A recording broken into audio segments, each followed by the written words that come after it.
Welcome back to Youth and Policy Podcast, the podcast where we discuss political ideology, policy, current day events, and more. I'm your host, John, and today with me is my co-host, Drew Hanso.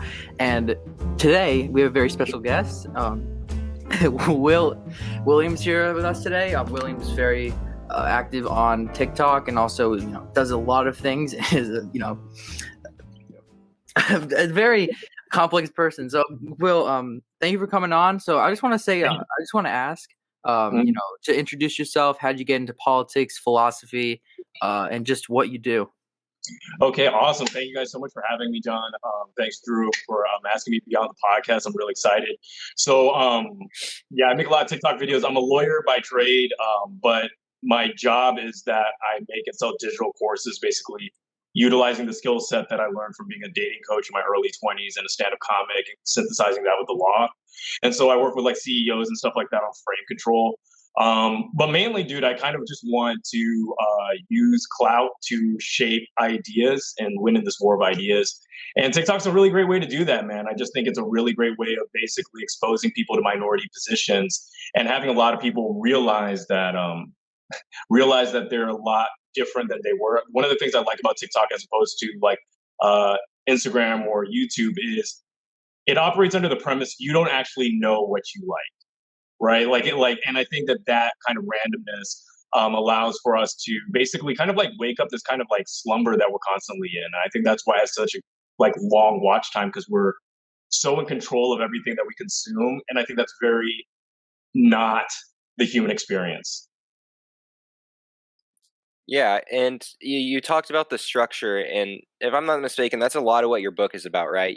Talking about structure in relation to that. Can you kind of go into that a little more? Like, what drove you to write the book? When did you write it? And what is that kind of comprised of?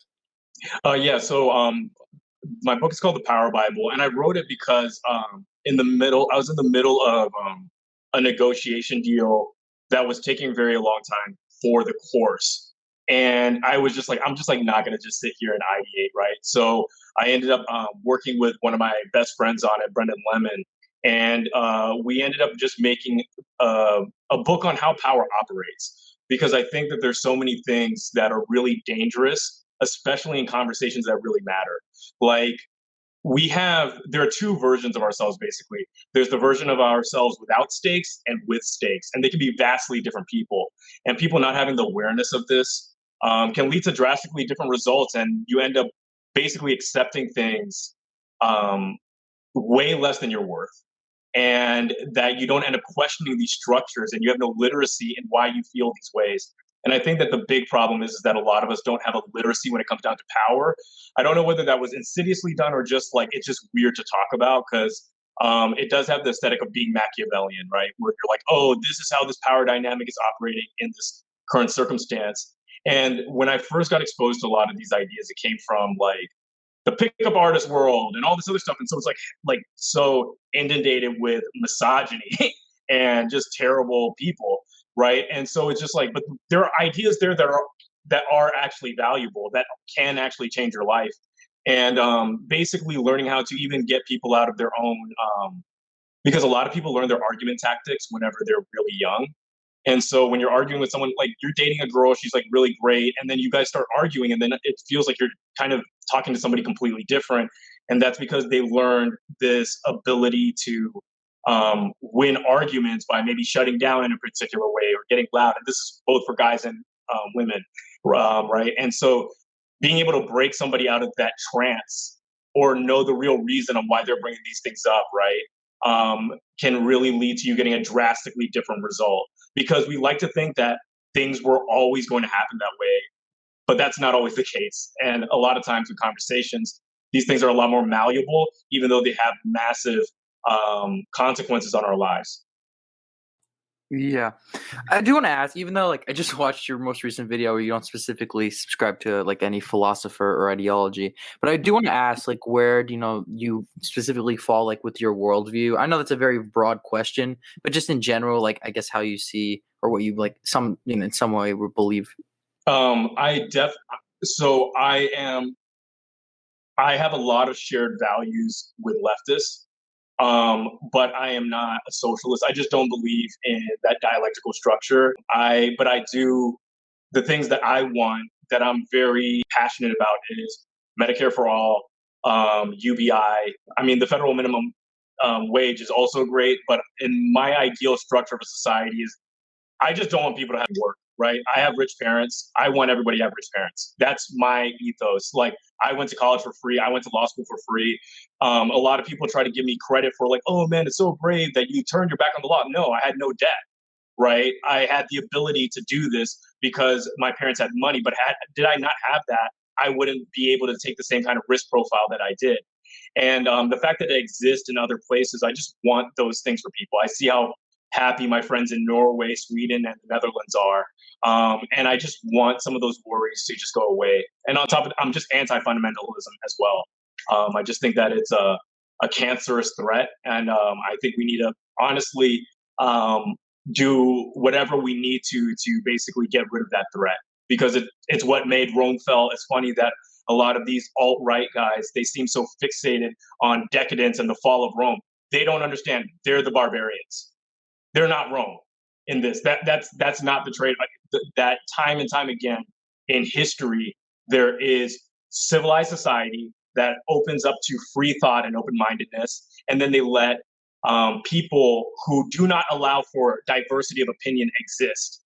And that contingency uses freedom of speech as a veil to usurp power, then remove it from everybody. It's happened time and time again. And I'm glad that with the dispersion of the internet and information, we can prepare ourselves for a very real threat and a very potentially scary period in our history. I definitely think that Marjorie, the representative, she's going to run for president. And it's not going to be a joke. And we need to take people like that seriously, because there's a lot of misinformation being proselytized. Yeah, definitely. And I see that in the way, like the conflating stuff with, Marjorie Taylor Greene, and recently there were a lot of creators that came up against her and made this video that's going around.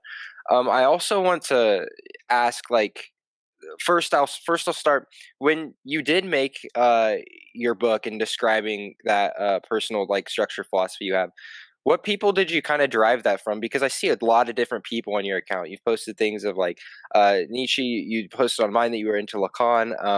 What kind of led you into creating this thing of these power dynamics when you wrote this book? Who are those people that you derived this from, whether you studied them in school or in your free time? Or how did you come up with this when you were creating your book? So I would say the video, or not the video, the philosopher who shaped the book the most in terms of the underlying metaphysics was John Searle's The Social Construction of Reality. And honestly, just the first half of that. But the idea, there's an instance that he writes about in the first chapter, where he talks about all the social games that exist within just ordering something at a restaurant. And when it was described like that, like all the underlying assumptions in any event, that combined with Wittgenstein's theory on language and game sets, kind of all boiled in together. But a lot of it, I would say, this is like the Power Bible was more of a refinement of ideas that I got in kind of in this, like, dating culture world. And there were some philosophers that impacted it, but it was more so about kind of like even Jordan B. Peterson, I quote him there and everything like that. It's not a philosophy, but it's more of a self-help book than a work of philosophy. But that moving forward in the book that I'm currently working on, called The Holocron, where Lacan resonated with me so deeply that after my right before my product launch, I moved to France because Lacan, Deleuze, Baudrillard were all talking about things that really were spelling out things that I was like, oh my God, this is a very clear version of what I was thinking. And that book is concerned with the metaphysics of identity and our relationship between identity, because I think the problem is that we speak about identity as if it's monolithic. And even though we have some language for it with intersectionality, that is still from a political lens. It's not from a personal lens. And so when you have this competing realm of the various different value sets that we're having to deal with from our mirror moment, right? We have a fracturing there, but then we continue to have fracturings, right? And different representations of ourselves that feel like we're at odds at all times. When people are like, oh, part of me wants to do this, part of me wants to do that. Those are two different, in the metaphysics that I am writing about, is those are two different, it's easy to see those as two different functional individuals that have their own ends.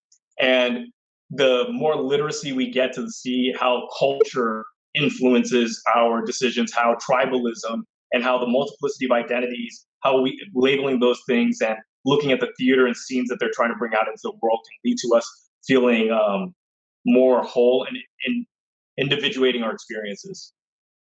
Yeah, and kind of following up on that, I wanted to ask somebody this question that wasn't like the French people that talked about this.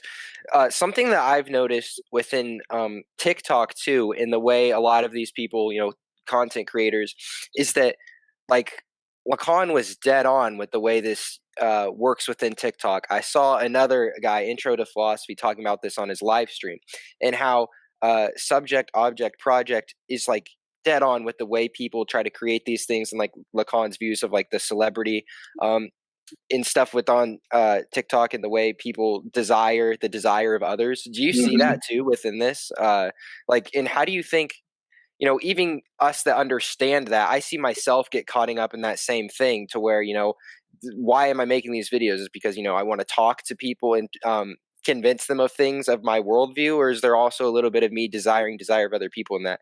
So have you noticed that, dealing with that yourself, with someone who's kind of, a little bit more successful with this type of outreach? And then how do you think people can kind of combat that so they're not faced with like the anxiety that Lacan predicts too? How do you keep that under control? Yeah, well, so here's the thing: is I think number one, I think everybody, and this is one of the reasons I'm not a Western Buddhist stan, is because I think desire is inescapable. I think it comes to how do we appreciate that pursuit. To me, I'm like, isn't it awesome that I could want this thing, and it's multi-intentional, right? And part of the reason I am pursuing this is to make enough money doing whatever I want to always be wanted and be a valuable person in the world and have people hear my ideas. In another compartment of me, it's helping people and getting those things. Though that's not as big as people make it sound or whatever. For me, it's just like mainly there's all these different things, but I think the beauty of it is that we do desire things. And I think that there's a relationship that we have that I think, especially as Americans, we have to always keep in check with. We're marketed.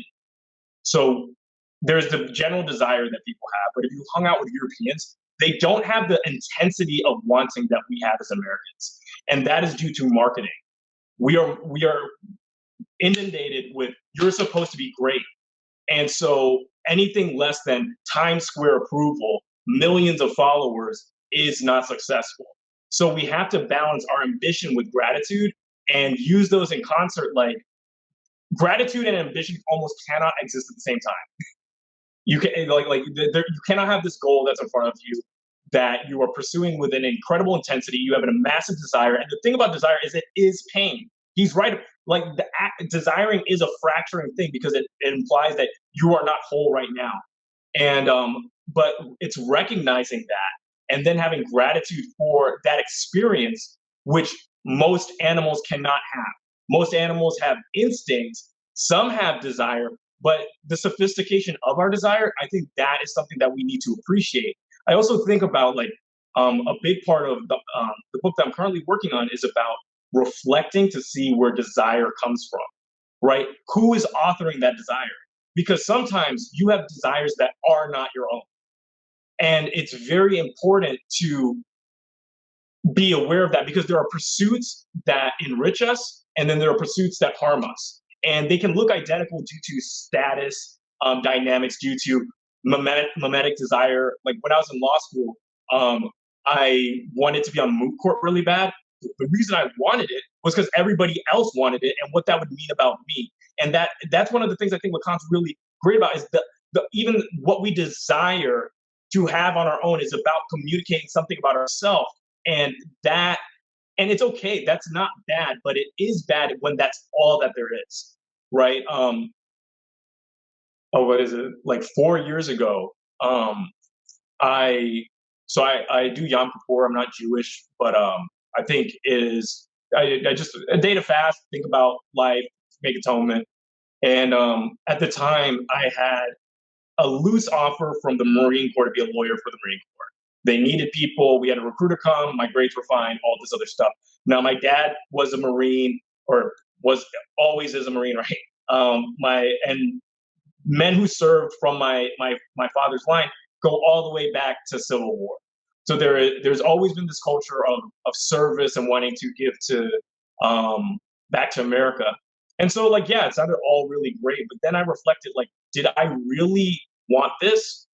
Or do I want what that would mean about me and part of this collective story that we say is valuable? And I realized that's what it was. I would have much rather wanted to be a stand-up comedian.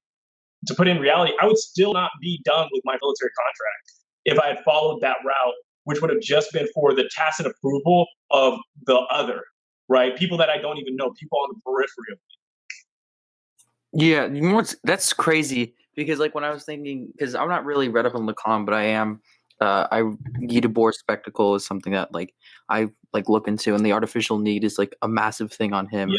where he talks about commodities and assigning values where, you know, it's a more, I think he says like his quote is like, you know, appearing rather than actually happening, which is, you know, I do want to ask that something that, you know, I love about your videos is like I'm also reading Roland Barthes, and like how you get like these, how are you able to like describe modern conditions? Like one of the things you talk about Barthes and Marvel, like what he would say about Marvel things. Like how do you get, you know, these unique situations and able to describe what philosophers would say about them? Like, you know, what's your thought process around that? Number one, thank you so much. And I think that the big thing is the medium is the message in that I have a goal, which is to grow, and I have to find a space in which that what I want to say intersects with people who are coming across it. And so it is mainly just sitting there and then trying to tie those things together.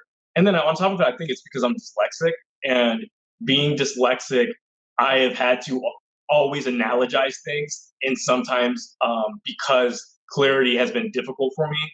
So I look to analogize first. And I think that was the soft skill that I developed. And then with TikTok, it was just basically like, okay, how do I make this relatable to people? Because even though I do want to be famous, nakedly, I want to be famous, no doubt.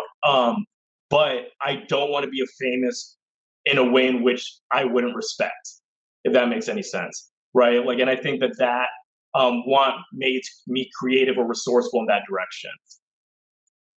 Yeah, and something that, expanding on that question, you, and this is something that I've tried to, like, I've seen your content, and there's a couple others that do this sort of the same type of thing, which I'm trying to almost mold myself after, because, you know, my videos right now, they're like 60 seconds long, and I'm trying to get things out and find ways to relate them to people, and, you know, I'm still working on that. But something that I'm trying to mold off of you is you're able to get in these deep philosophical concepts and mold them down to where, aren't most of your videos like 15 seconds?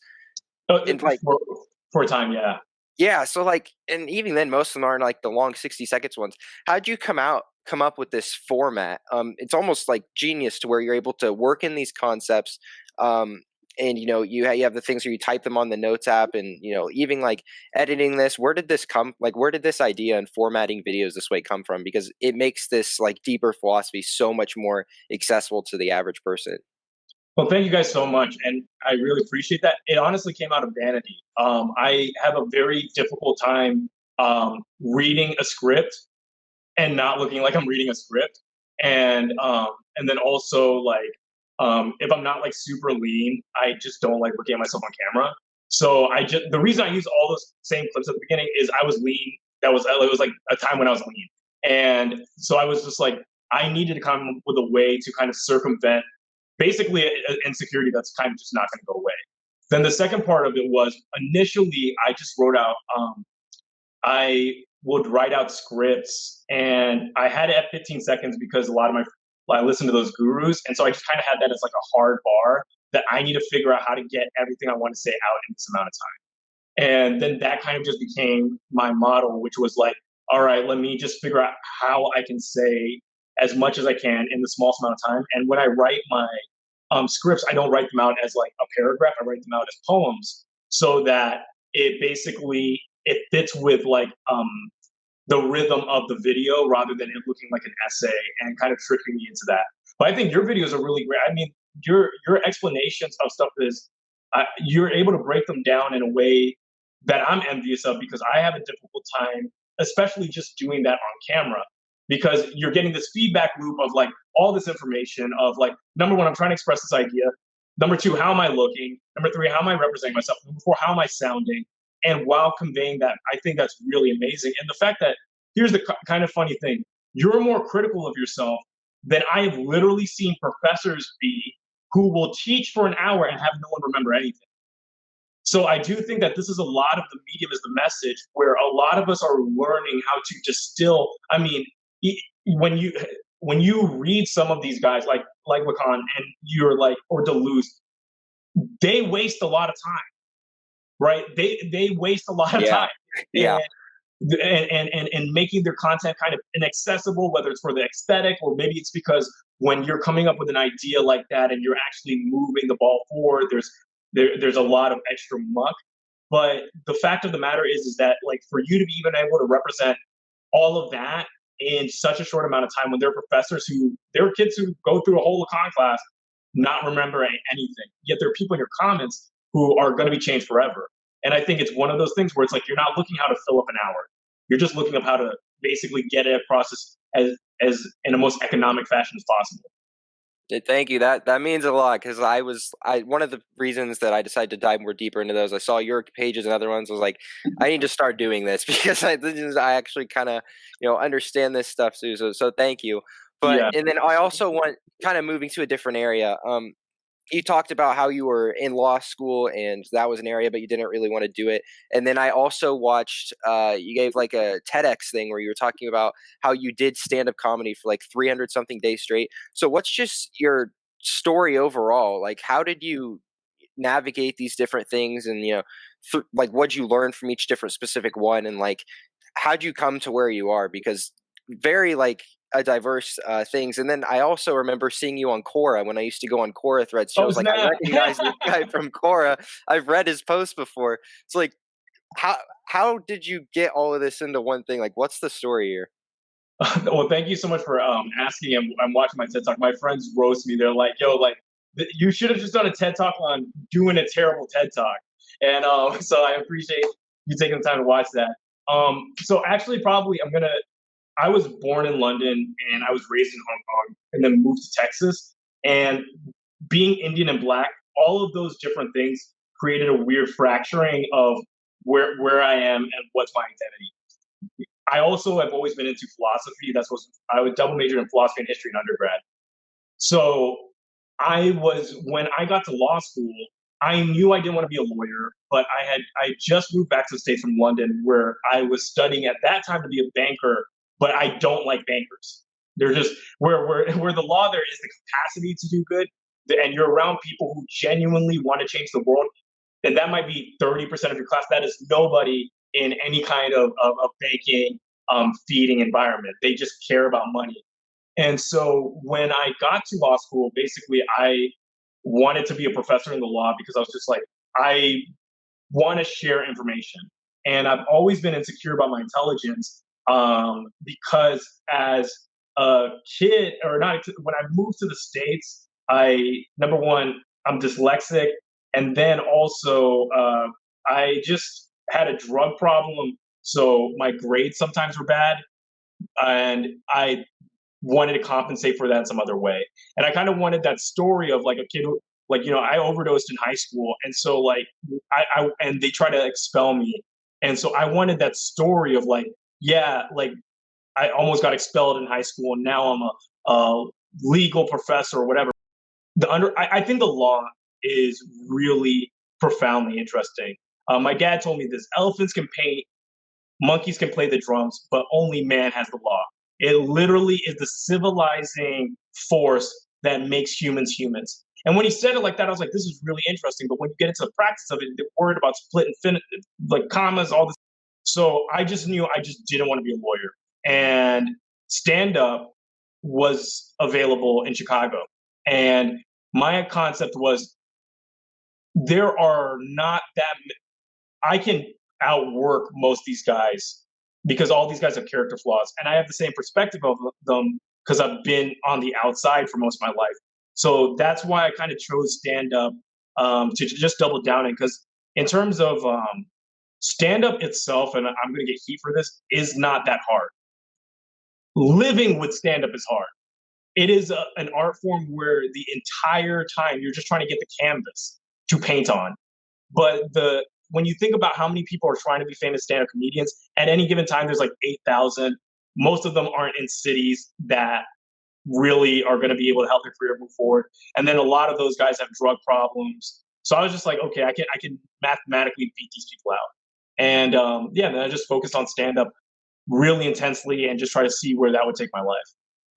Yeah, I do want to ask. It's such a weird thing to me, like the mix of like stand-up comedian and philosophy. I think that's such a unique, combination. I do want to ask, how do you think? Is there any connection? Is there any intersection between those two? Yeah, so it all for me, there was one of the biggest one of the moments I knew I had to try stand up was in undergrad when I saw an episode of Louis, and it was him and who is it? I can't remember his name. This is bugging me. But anyway, Louis gets a call to be on the Tonight Show, and he goes back and tells his friend, and this is a flashback scene. And he's like, "I thought we were in this to find truth." Like in that way, philosophy and comedy are similar. When you hear a premise and they explain it in a way, you laugh because on some part of you feels it's true, and that's your response to it. And so for me, and that's what I became obsessed with. I wanted my stand-up to blow people's minds. Like Sam Harris talked about one time he gave a lecture on determinism, and one time a guy freaked out, started screaming, ran out, all this other stuff. I was like, I want to do that, but with stand-up. I want to blow somebody's mind. I want someone to come in and just be like, I'm this guy, and then leave and not even know if there is a guy there. And so like that's like one of the premises I'm working on right now is like how I wouldn't die for my kids. And then exploring that and what the younger your kid is, the less you should die for them because the more replaceable they are. And like trying to go into like all of that stuff where anything that we have like mired in culture and what you should do, I want to kind of disassemble it and kind of actually and just deconstruct it and like Derrida and make you just really question everything you think you know about the human experience. And I think there's some places like the problem with academia and the problem with even like, and this is the thing that kind of sucks on TikTok, the way I branded myself is I am actually silly. Like people will always be like, "Oh, is your Myers-Briggs INTJ or INTP?" And I'm like, I'm an ENFP. I'm like complete, but is kind of getting that dimension of myself out there because I feel like people are constantly trying to press you into a box, and there's always going to be consequence for existing outside of the narrow concept in which people want to know you as. Yeah, and expanding on your comedy as well, I remember in that TED you were talking about how it was important to like bomb. Yeah. Your master's was bombing, and that can sound like a cliche they tell us in school. We're like, oh, don't be afraid to fail, but really, how important is that when you're doing something that's an art form to where like failing, and then you said you like failed in front of your idol when they walked in there. How important is that to like actually making your craft better? I think especially now, it's so important because what it does is it removes the thought of who you think you should be. So the problem is with most other art forms, we're allowed to like keep our ego, like preserve our ego by only releasing things whenever they're pristine product. That actually holds you back because you experiment way less. But when you bomb, which is basically the greatest amount of shame ever, if you bombed 30,000 years ago in your tribe, they killed you. They killed your family too. They killed everybody. Like, you know, if you bombed in the USSR, like they would kill you. You can't get up publicly and say shit that people just don't like. That's not good. But if you're able to kind of confront that and you're able to understand that this is part of the process. And honestly, the thing is, what's so funny that you bring that up. I posted a video about how I was feeling suicidal that year. That was from bombing. I was bombing all the time.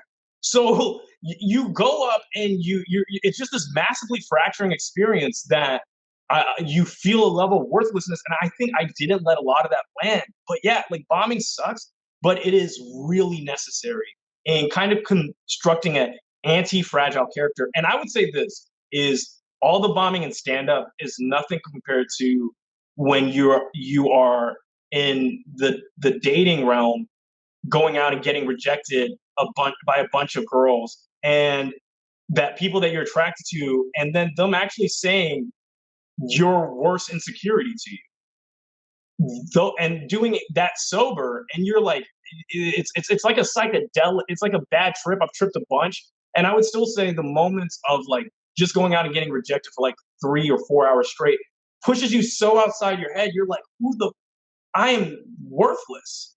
And if I hadn't had those experiences, I don't think I could have weathered being a comic, because that I wouldn't have a relationship with that kind of social rejection to your face. Yeah, and so you were a dating coach, right? So what led you to that after like law school? Like, and then how do you go into the the area of like dating coaching people? And I can honestly really see why like comedy and philosophy could help with that. But yeah, how do you lead through that? And then it's kind of a uncommon career and such. So how do you go through doing that and navigating it? And are you still doing that? Like what's the gist around that? So when I was an undergrad, like most of it came out of my world not making sense. So I couldn't understand that, like, it was a weird thing where I was like, I was in college, and I was really muscular, and that I was all the things that in movies said this guy's supposed to have girls, and I had nobody like me. And so it began as like me and my friend Jay just trying to figure out why the fuck does no one want to have sex with us, right? And it sounds like it came from an entitlement, it came from movies, it came from like that, and trying to rectify that. So whenever I moved to London, I became part of the community there, and that was the first time I was experiencing some success with dating, and it was really cool. And I've always had the ability to explain things really well. So even though I was barely ahead of people, when I go to these meetups, I'd be able to explain concepts, and people would then just start coming to me for this advice. Then I started charging people and doing like going out, like coaching these dudes through this experience. And in this experience, I am learning what I'm doing that's fucking weird. And you realize all of this other stuff. And so then it came like, dude, like, there are guys who said that they didn't kill themselves because I helped them out at a particular time, because they don't fucking get it. They just don't get it. And they just, and the thing is, and the most fucked up part is that no one is going to tell you why you suck. And the thing that a lot of guys do is they over-identify with their good qualities. No, you have to think about this. You probably do have all these good qualities. What about you is so terrible that a girl doesn't get, right? That's where you're like, oh, like that's the question you got to ask. Like, it's like you got to explore the things that you think shouldn't matter, right? Like, there's so many guys out there, hygiene, literally hygiene. They're like, oh, what, smell better? No, literally, just smell better. Make an environment that's better. There are other guys who are like, their voice is trash and they don't want to work on it. Their accent is awful. There are other guys who are like, dude, you're 5'3". Don't try to go get girls at night. Night game is when every 6-4 out. You're just not going to get anybody. It's just not made for you. Just go to a coffee shop. Let them experience your coolness. And the thing is, and so I was deep in it. I like knew like the RSD dudes, all this other stuff, and like it. The thing is, that's the reason I got out of it was number one, a lot of guys don't get better. So the people who are willing to pay you the most money will also be never get better. They'll just never, they're never going to, because they do not want to accept some of the things that you're telling them. That no amount of game is going to fit. You're not a dude where game would fix this. You're a guy that needs to lose weight. You're a guy who needs to get your skincare under check. And a lot of these guys have, and you're around people who are really, you're in this atmosphere and space where everybody, including myself at the time, is a misogynist, but doesn't know it. So imagine like the being in the Proud Boys thing, but like the kind of like light Proud Boys light, where it's like, no, we don't hate other races. We're just like they're responsible for everything wrong in our society, and genuinely saying that and having this cognitive dissonance. And what ended up really pulling me out of it was my ex-girlfriend. Basically, we had gotten in a fight, and then we had everything was cool, and then I said something. I can't remember what I said, but she's like, and it was something that I like passively said.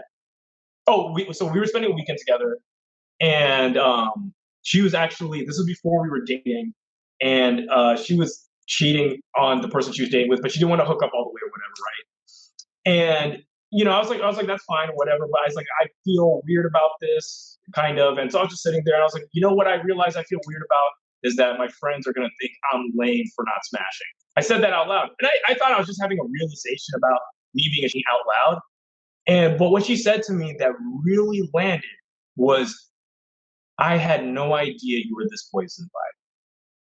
And it's one of those lines that didn't even land at that moment because the level of cognitive dissonance that I had. But afterwards, like, and I'm talking like months afterwards, I was like, oh, like I am poisoned. I've been raised in this echo chamber, and I'm sitting here trying to basically, like, I have a bit where I'm like, having sex with a lot of women is the gayest thing that I've ever done, because it was all for other men at a point. The validation of other dudes. And if a lot of these guys look at themselves, if they take a hard look in the mirror, they're not, when a guy's like, I don't want to grow with 35 bodies, who's that for, dude? That's for your friend. That's for a dude. You are trying to hook up with women to get validation from other men. And when I started having those realizations, and I read men explain things to me, I started watching ContraPoints. I was like, oh, I'm really poisoned. I am trying to compensate for not feeling attractive during a very critical time in my life, which was high school. And there is never going to be a number of women that is enough to satiate me, as long as I continue to look at this as a quest to prove that I am desirable and worthy. And at that point, I just couldn't be in the space anymore. And I say a lot of stuff on here that where a lot of people are like, oh, you like blah blah blah, and I'm like, dude, you don't understand. You built this entire infrastructure to protect a wounded child inside of you who chose to believe that rom-coms equaled reality. And that, I think, is a really big problem with men, that they don't understand that the screenplays that get made into films are written by dudes trying to correct their own trauma. And these are not how women find men attractive. They're not like, hey, stay around fucking long enough and be goofy or whatever. That those stories are meant as basically an opiate to cope with those pains. And a lot of guys are building their entire concept of love and relationships from this. And I think that women are constantly told like, oh, you get your concept of love from movies. But I actually noticed that a lot of times women are more realistic than men about relationships. It's the guys who don't have experience, who are using other people's experiences and movies to form some twisted worldview of how love is supposed to be. And it's sad. And the problem is that like nobody is going to give these guys the advice, and we're gonna have a lot more male suicides. I think it was like 50% of men under 30 hadn't had sex in the last year.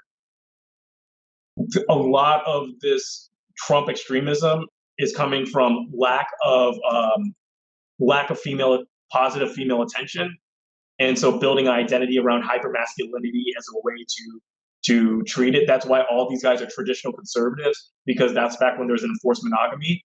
And that one of the things that I always do whenever I am mask off in person debating with a Trumpist is I make it about that. Because I think that so many times when you are arguing with these people, they will say disparate, just disparaging things about various groups of people, but they won't let the ire go back on them. And we from the left, a lot of times, will say things that would hurt our feelings, like you're a racist, you're this or that, but we won't say something that hurt their feelings, right? And if you're just like, hey man, like I know you didn't get girls and it's fine, but just admit that that's the problem.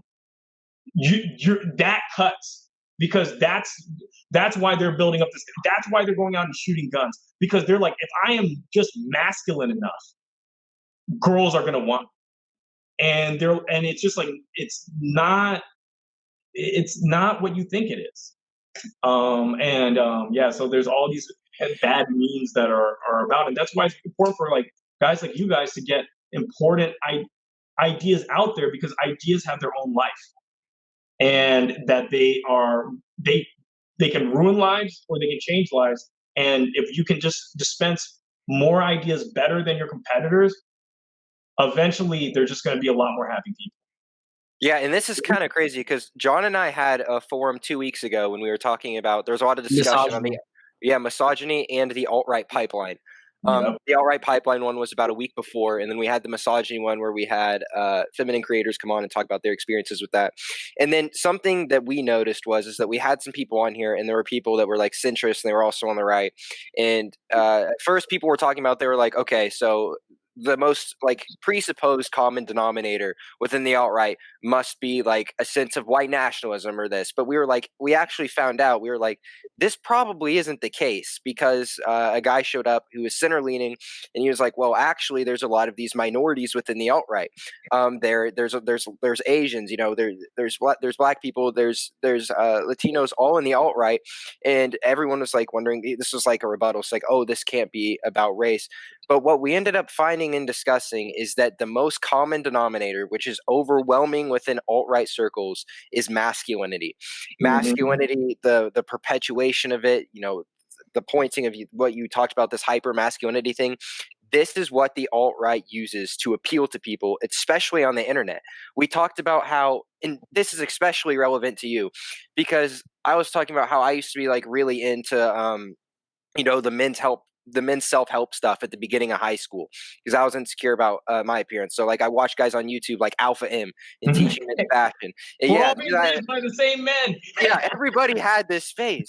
But then what I noticed is some of these people that were drawing conclusions from these videos were being led down the paths where this just means I have to be hyper masculine, and you know it leads into this sense of like objectifying women. I don't think that like Jose Zuniga from Teaching Men's Fashion wants this to happen, but you know this can be a route that a lot of people go down.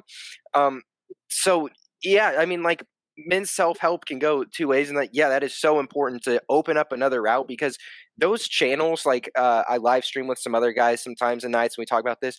All of us watch these dudes in high school. Like everybody knows who these guys are, because like every kid at some point goes into the YouTube search bar and types in how to get girls. They're who pop up. So I mean, yeah, that's super relevant. And do you see that with a lot of your clients, to where these guys might be going down the alt-right because they're like being pushed into this hyper masculinity thing? Is that something that you deal with that's common, or you know, do you think that you catch these people before that and can lead them out of it? So it really depends. Like I'm gonna say the weird part is the people I catch the most there are Indian guys, because the incel culture really pushes alt-right rhetoric, right? Just be white is one of the things. And it is, I would say, one of the most difficult memes to pull out of somebody is the concept of race and dating. right? And what they'll use is they'll use a lot of like statistic, the OkCupid analysis and whatever like that, right? And they'll use that to build kind of entire worldviews. And yeah, no, you basically have to, number one, I did a video on colorism where a guy went out with, he just got furious because the girl he was trying to talk to, this guy was Indian, the girl he was trying to talk to didn't like him, and then a West African dude came and she was super into him, and he saw them leave together. And in his concept, in his racial pyramid, that wasn't acceptable, right? And so there's a lot of that you see there. And I made a video about masculinity a few months ago because it is really important that we kind of, I think masculinity is useful as a performance, not as a character trait. There are times it's useful to perform as masculine in dating, in sex, in just your own ethos. But it's not acceptable to look at it as a character trait, because if you look at it as a character trait, you can never shut that off. And the problem is with a lot of the self-help rhetoric is, and I think the biggest problem of it is that you have a lot of guys ideate on being, basically, they think that having the opinions of a successful man means that they will be successful. And this is what you see on the right a lot. This is why people vote against their economic interests all the time, because they're like, well, if I imagine myself as somebody wealthy and I think from that position, and this is all that The Secret, all that other, then they will eventually be that way. And my whole thing is dude, you're not that guy. You're not that. I all the time, one of the things I do is I confronted a lot of racists in the South and on the internet. One of the things I do is I break down their concept of what they're trying to. So whenever I talk to white nationalists, you're not, but you're Italian. You're not white. What? No, yeah, we built dude. The Romans built the Colosseum. You fucking didn't build that shit. Y'all niggas are the ones who profit off of it. And it's not, I believe any of these things, but when you break down something that someone is trying to claim superiority over you for, they begin to lose their relationship with it. And that's what we have to do with a lot of these things. It's like, look, like somebody being like, oh, I'm a cat, dude, just be stronger. Dude, you're not that guy. Look at you, bro. Like, you're not, dude, you're not in the gym 6 days. I know, I'm looking at you, bro. You don't believe what you're saying. And when you make it about them, even though this is a fallacy. And so anyway, and this is a tangent. Anytime anybody tells you like you're doing an ad hominem, you're like, the perfect counter is, this is a situation where a person's character matters. that's all. Literally works with every fallacy. You just have to say, this is a situation where that matters. And then they're like, wait, oh shit.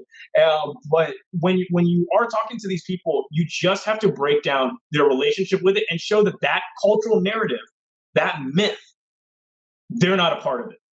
They're on the outside. No, that's not your reality. And when you get them on the outside of that narrative, then they become critical of it, because they can't become critical of something they think they're a part of. And if you show them indisputable evidence of it being done, because a lot of these people are also obsessed with, when I say empirical evidence, I mean like evidence in which they can see, right? Like it has to be in their face. They're not going to trust anything that they can't see. Somebody sent me a thing that's like, dude, there's not that many people in hospital. I've seen videos. What? You mean like you have to go at them as an individual to then create the space so that they can reflect on themselves as not part of being of that lineage. And yeah, man, but the alt-right pipeline is terrifying. It's terrifying because it's really rapid. It's going to increase.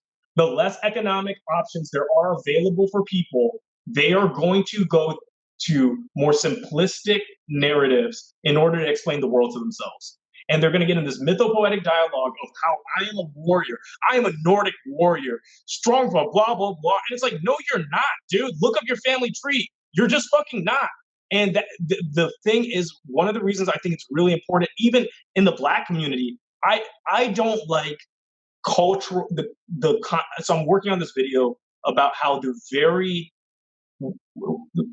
concept of race is racist. You cannot, because every time that it is brought up, there is a straw man that that exists within all of our minds that is the representation. And what we will do is we will create exclusions for people who don't fit that, but it never changes the like calcified marketing of what a race is supposed to be. And it's a terrible tool that was made in the 1400s. And the way I put it is like, dude, if you were trying to perform brain surgery with medical tools from the 1400s, you would not solve any fucking problems. That politics operates with language. In order for there to be a political sphere, there has to be language. And so we have to pick out tools and use tools that are capable of solving the problem. Saying that the black people do this or white people do that is so hyper reductive for the changes we're trying to make. It literally just will continue problems because no one can actually tackle any solutions, right? If we just start talking about things like inner city, literally just inner city people are going through this, leave out fucking race, we would solve problems, right? If we talked about complexion, not just race, we would solve problems because there are problems that certain people like. We could just get a lot of these things without the weight of being black, right? If I say, oh yeah, the guy was dark skinned and he had curly hair, you don't have the inferences in your head that you do as like, oh yeah, it was a black guy. You just don't have the inferences, even though it describes a black guy. And that I think is really powerful for moving forward this discussion. But people are so obsessed with basically this racial narrative, and it happens in the black community too, where they're like, we built the pyramids, we did. No, you didn't. We're from West Africa. You didn't. And it doesn't matter. You don't need to have done that in order to have value as a fucking human being. And like that is, I think once we break that down, where not everybody was related to Nikola Tesla, we are going to move forward because then people can focus on their own goddamn fucking self and build up their own life and not be part of this tool that's used to politically separate us, right? Like the thing that Foucault talks about is that after the Nazis basically got rid of the Jews and the what? Romani people. Thank you so much. He then went after the socialists and the handicap. Race is about political inconvenience. It's about labeling somebody as being politically inconvenient so you do not have to listen to their point of view in the political discussion. There's nothing in common that handicapped people have than with Jewish people, except they were arguing for more rights and accessibility at the time. That's what the problem was. It wasn't because they were inferior, because it was inconvenient to have a society where you had to build wheelchairs. So rather than building wheelchair ramps, they just wanted to fucking get rid of them. And it's also about the aesthetic. Sorry, man, I was all monologue. I also like that. No, that was great. I mean, yeah. I guess what I'd ask, as a question is like, do you identify any structures behind this? A lot like, represent. I guess is the need for masculine, like hypermasculinity. I guess the talking points that people like that want to be the stupid things that we were just talking about like people like. Wanting to be, the thing of Rome, or the people who built the pyramids. Like, do you identify any structures behind this, or? So there are institutions that contribute to pushing these things out, like the American education system. Here's the thing. I don't think it's done with insidious intent. I think it is so much more insidious than that. I think it is literally done because people think that that's how it is. People talk about Western civilization as if motherfuckers were all howdy-doody, like everybody. There's this concept of Western civilization that you see emerge. And people it's so baked into the marketing on how we think of things that people just will teach it. And that's how it's taught, right? And that the institutions that we have continue, because they're so old, the older the institution, the slower they innovate, right? The less they want to give up to change or anything like that. And so, yeah, I just think it's taught. Basically, we're given the fundamental, the easy tools to then build up these kind of like deified versions of the past through respected institutions, so that whenever somebody on YouTube is like, yeah, you know what you kind of already thought because people left out massive parts of your education. But there are people, these alt-right people, who literally argue like there were no civilizations in Africa when they're just complete.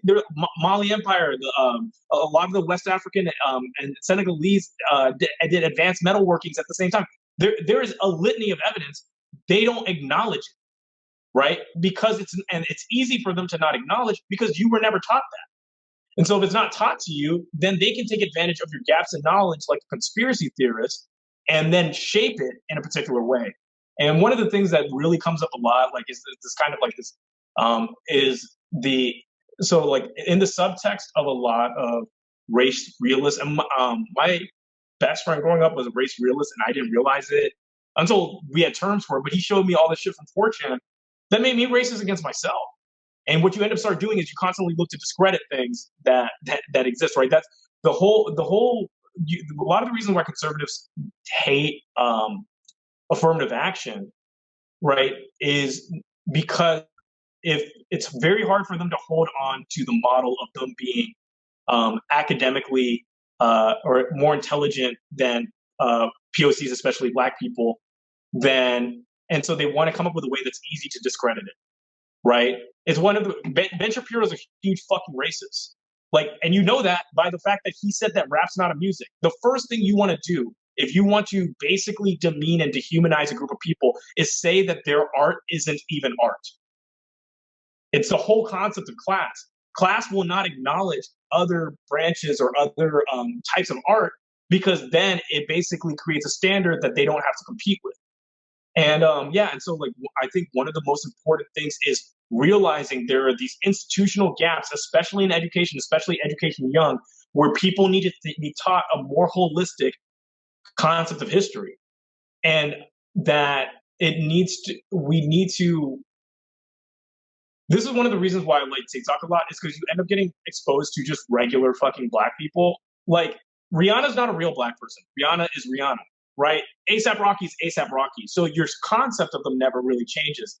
I think one of the cool things about TikTok and now YouTube, now that they're cleaning up a lot of the stuff, is there's kind of like an organic discovery that a lot of people are going to be able to make. But I think it has to come from the institutions. And I think it has to not just be like, oh, like, Black History Month. Yeah, like, we have to actually talk about the specifics of all the contributions of all the different types of people, because the cultural narrative that we have is that these people didn't contribute. And one time I got really mad with somebody. He's a Russian guy. His parents came to America right before he was born, and they're from Siberia. And I was like, I posted on Facebook, I was like, I'm tired of seeing, I said, brown kids talk about Western civilization as if you're not part of it. Right? And he was like, well, like, to be honest with you, Black people aren't a part of Western civilization. This guy said that. He said that, like, look, like, they were kept out of being able to contribute. It's not their fault, but they're not part of Western civilization because they didn't come out with academic works.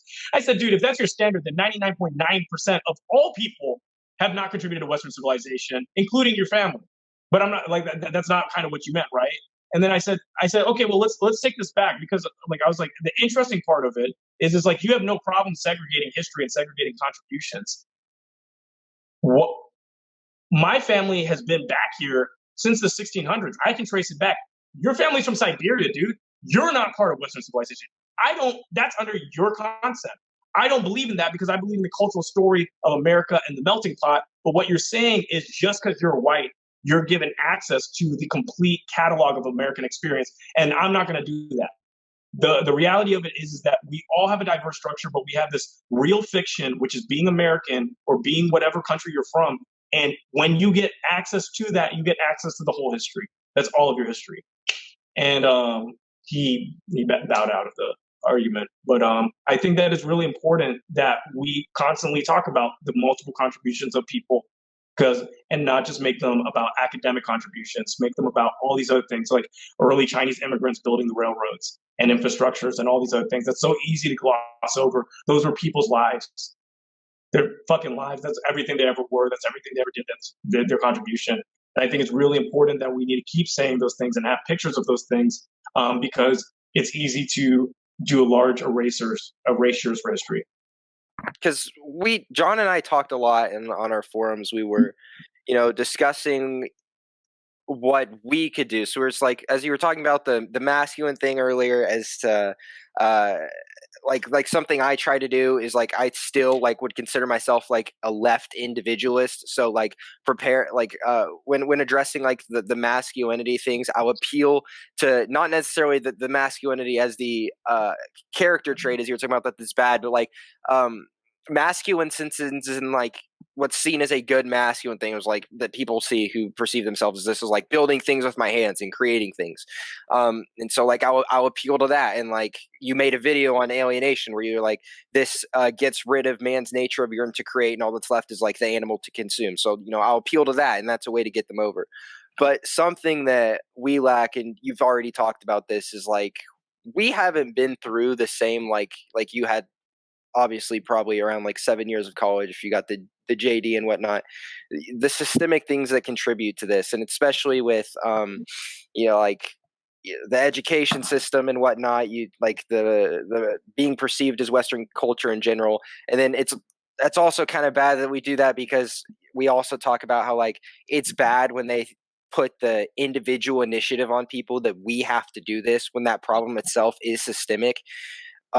So having been through that, those systems, what are like changes you think that we can make right now to like you had a history degree and whatnot that can help alleviate some of these things? Because we both haven't been through those. Like what are those systemic things that you can do to like address this that are like most urgent at the moment? Number one, I think that's a fantastic question. And one of the things that I think a lot of people do in the Power Bible, we wrote, you want to look at institutions not as institutions want you to look at them as immutable, solid things that are made up of it's just one thing, one ethos. When you start looking at institutions as a composition of individuals, just build relationships. Build relationships with a professor, right? Build relationships with the chair. Over time, you can be like, hey, I was thinking about doing this, or there's a lot of interest for this kind of course. Is there any chance that we could have this, or a guest professor?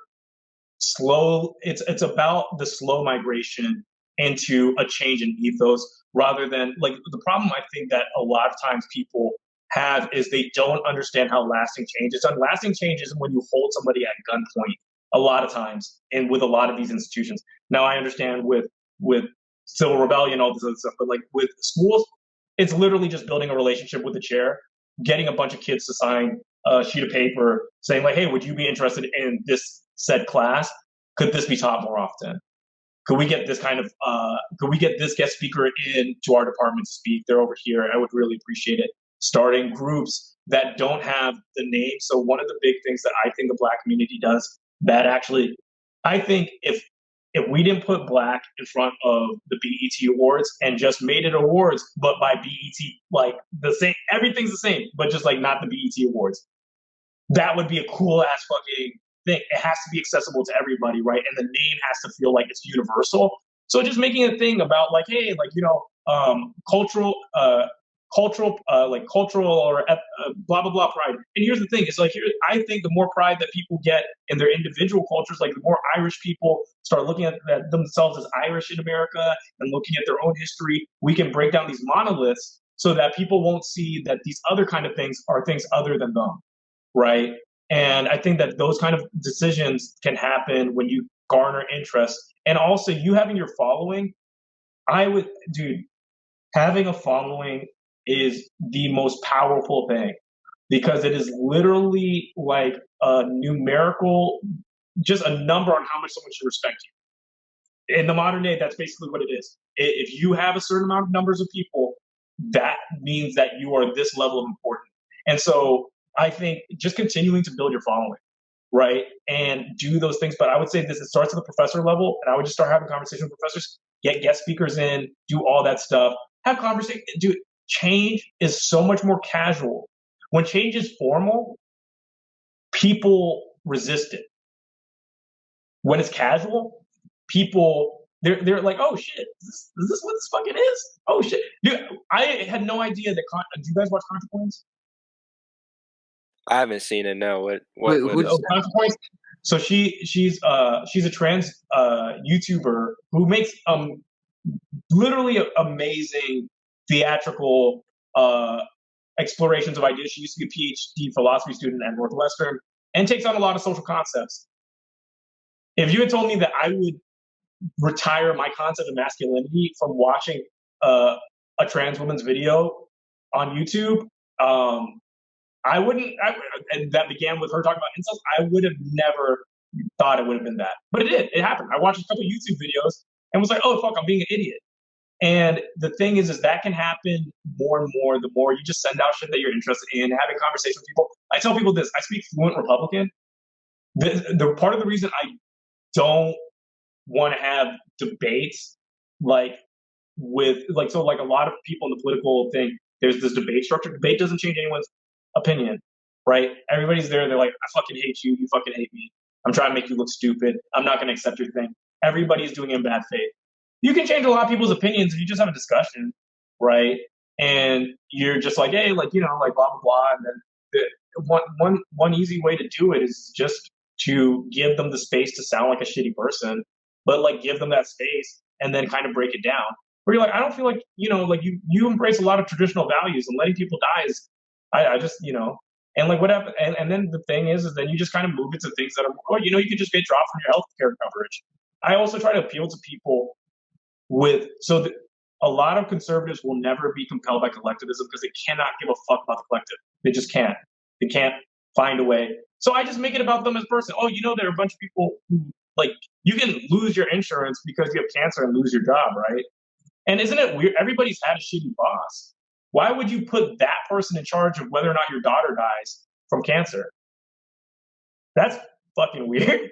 It's weird that my boss is now controlling whether or not my fucking wife can go on dialysis until she can get a new kidney. Isn't that strange? Like, and then you start letting slowly, like, because they will do the welfare queen thing to kind of disassociate it.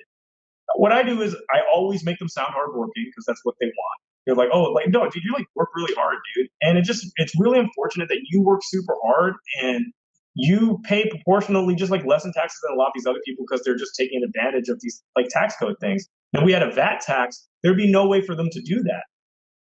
Well, I mean, yeah, I do work hard because the thing is, so I basically you create a circumstance. I call it Trojan horsing, where you introduce something that they want to take in, which is the Trojan horse, which is a compliment, and then you release your position after that. People very rarely want to say no to you after you complimented them.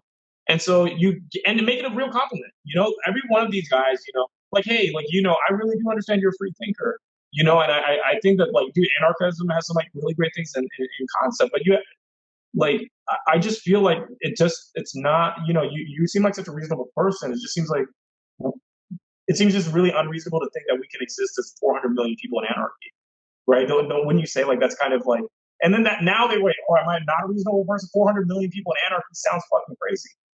By the way, I made a libertarian video the other day, and you're the fucking worst, dude. Jesus fucking Christ. they're like, yeah. My friend, I think that was funny. Your thing on taxation. I do want to ask to go in. I guess I do want to ask about TikTok. I guess, like, the community, because there's a lot of, you wanted me to post about ideology and how people group themselves, and basically, I mean, you could say in a way commodify themselves in some way, but I guess group themselves into they subscribe to an ideology and they just stick to it, and like a lot of TikTok has a really weird. We have debate culture, and that's what our channel we host debates. But there's also a lot of debate cultures just in comments and whatnot. There's also just people with followings and using things where not just the authenticity, if you want to call it the word, of like people doing what they want, or just like learning, or I guess teaching people, like, seems very iffy. So I do want to ask, like, this resurgence in like politics. You follow several people that I know. There's a resurgence in like politics, philosophy, sociology on TikTok. Like, what's your thoughts, I guess, on like the community as a whole? So I think the community as a whole, to me, I'm very excited about it, because the reason why is, at my age, I was more politically interested than most people, and I didn't know half the shit you guys know, like, at all. at all. And so I think that, look, like there's going to be like negative representations of things. There are going to be people who abuse it and whatever. But the thing is that I think is most important is that, dude, people are seeing people who are their age. So the people their age representing information to them in a way in which that's a lot more specific and actionable. So I think that's really good. The toxicity that exists, I think, is a result of the discoverability of the app. And I think this is the thing, is that we're just never going to get people not being toxic. But as long as people are talking about things and the war of ideas that is happening, like, to me, TikTok is, by factors of 10, better than Twitter. Because the amount of nuance that you can convey in a tweet is so limited. And that, if people keep building off an idea that's already a very limited, pithy statement, there's no real reasoning behind it. You have to understand the reasoning in order to get the pithy statement. And so I think that is really important. And I think that discussion is really important. I think the democratization of information is really important. And I think that, what's kind of cool is that, like, if somebody is kind of like being an imposter, there's a comment section, right? Where somebody is like, hey, like, they're misrepresenting information, or there's a duet feature. So I think there's a very organic, rhizomatic relationship. And I just think to have watched it evolve, right? From like when I was watching TikTok in like 2019, late 2019. So for it to just be literally just ubiquitously just attractive people, just really attractive people that make you feel like shit, to like the discussions that are being had, I just think it's an amazing direction, and it's going to get better as it goes on. But I think this is so cool, right? These things were unavailable 25 years ago, right? Like, if you want to do this, it's just, I think that the amount of people that's seen that's real impact. And I'm excited about it because I think next elections, people are going to be a lot more organized. They're not going to drop the ball as much. And I think we can get young people out to vote. It's just, this country is going to be the littest country on the planet.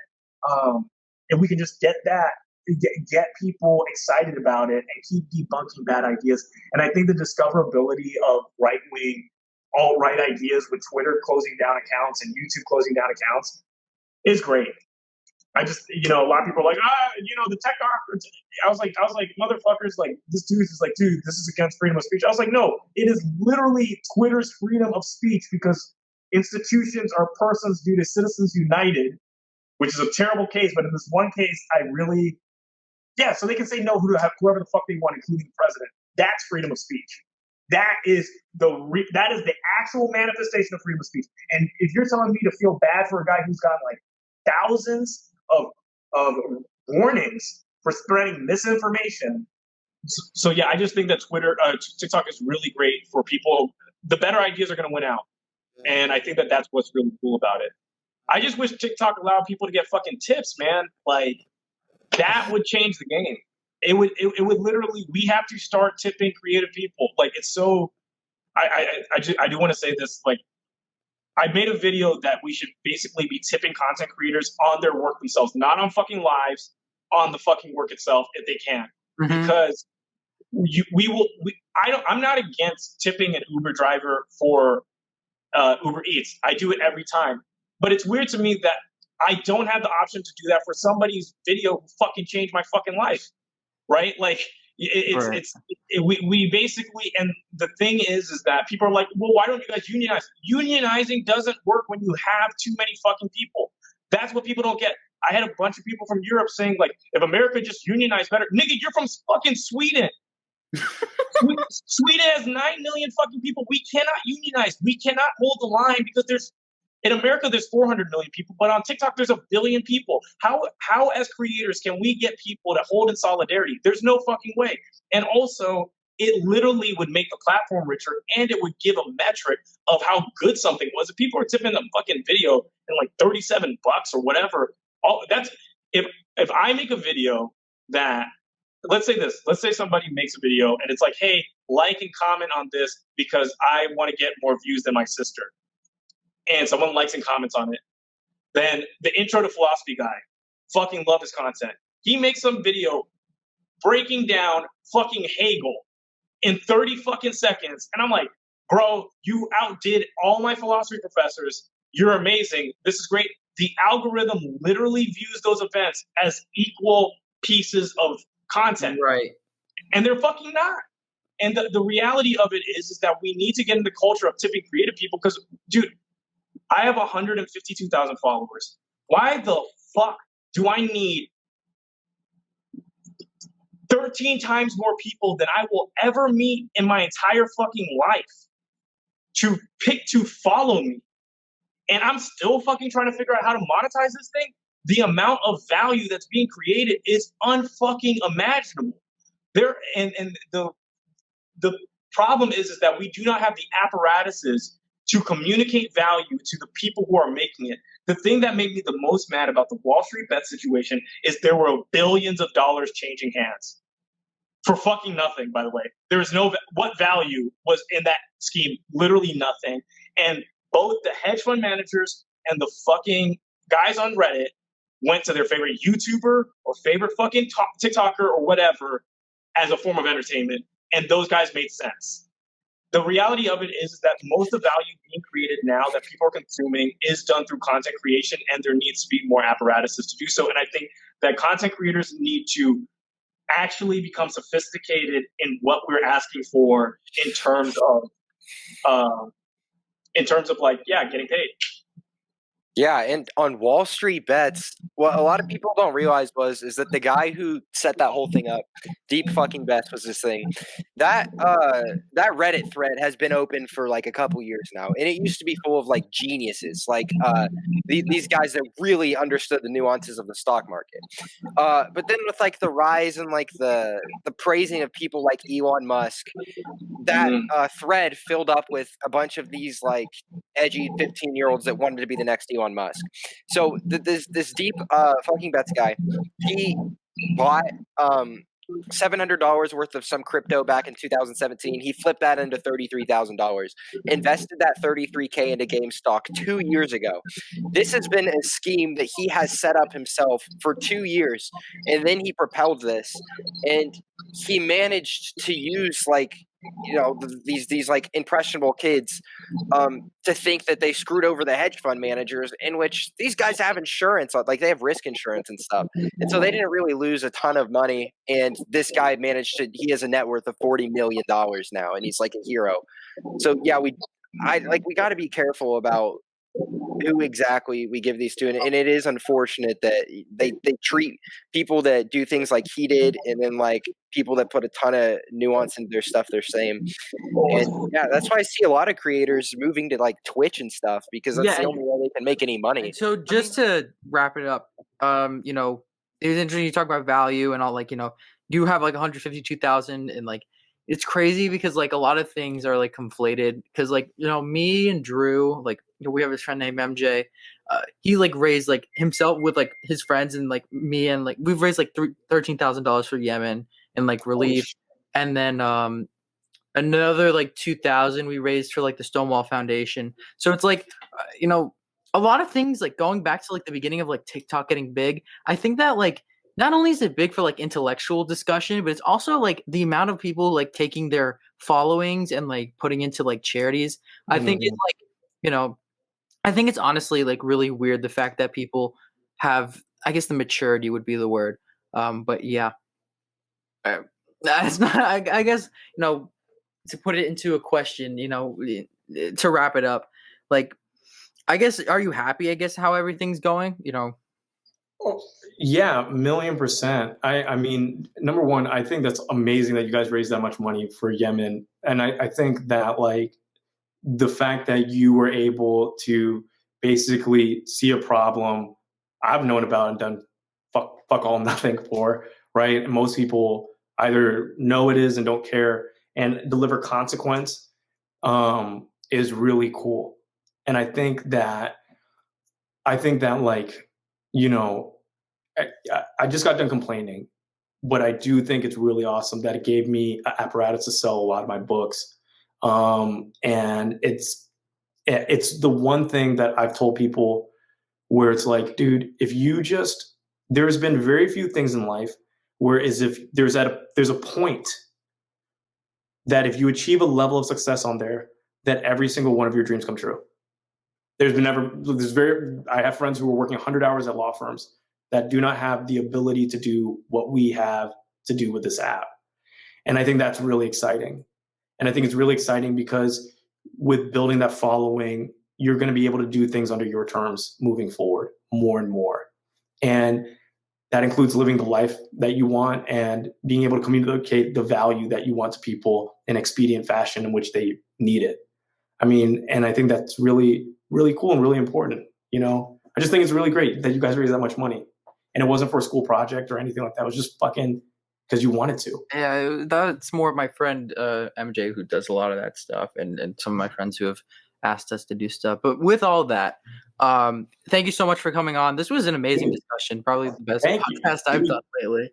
Yeah, it was a good one. Thank you. I'm sorry I monologued so much, man. I just got like, it's good. No, it's great. But I really appreciate you guys asking me to come on, and I'm really excited to see you. Thank you for listening to today's episode. If you enjoyed this episode and would like to continue to support us, you can do so by checking out our Instagram pages at Youth in Policy and at Watch Verbum. You can also look at our website at www.yipinstitute.com. Make sure to follow our page as we upload weekly. Have a great day.